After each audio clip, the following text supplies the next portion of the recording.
Thank you very much for you to join the Zoom interview. And as you know that recently, there are lots of voices in the West to call for China to pay for the damages caused by the coronavirus.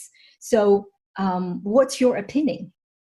I guess it's going to be hard to calculate those kind of compensations. And also, it's politically very sensitive because it kind of involves saying someone takes the blame, and also it refers back to historically when China was kind of given reparation, had to give reparations to the European powers, the colonial powers 120 years ago and before.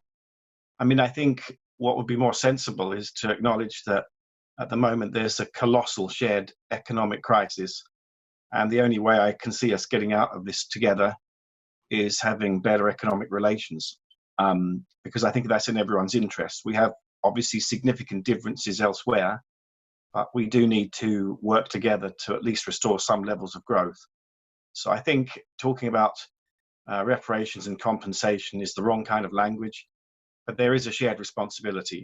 Yes, and also we realize that right now, U.S. officials, some are very senior U.S. officials, are intensifying efforts to accuse of China.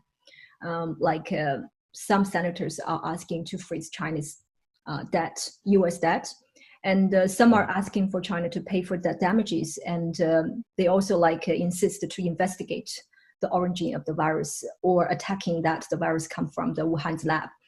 What's the main reason behind this kind of phenomenon? Everyone needs to know, including China and the outside world needs to know what was the reason why this started, where it started from. That's a natural part of the inquiry. But I think it shouldn't be politicized. This isn't about blame. This is about just finding out the facts so that we know how to deal with this problem or problems like it in the future. So that will be useful. And scientists in China and outside are working together to try and do that.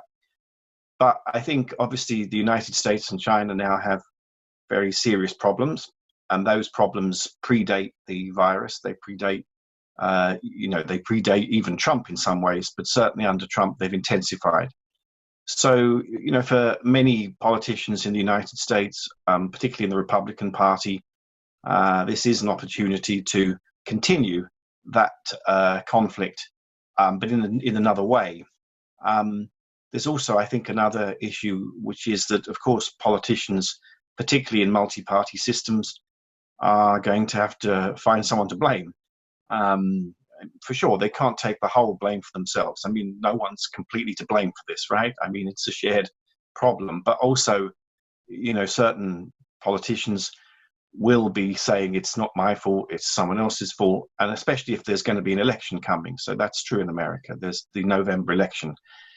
Presidential elections. So this kind of, overlapping of American politics and international relations is going to, I'm afraid, to intensify. Yeah, thank you very much, Professor Brown.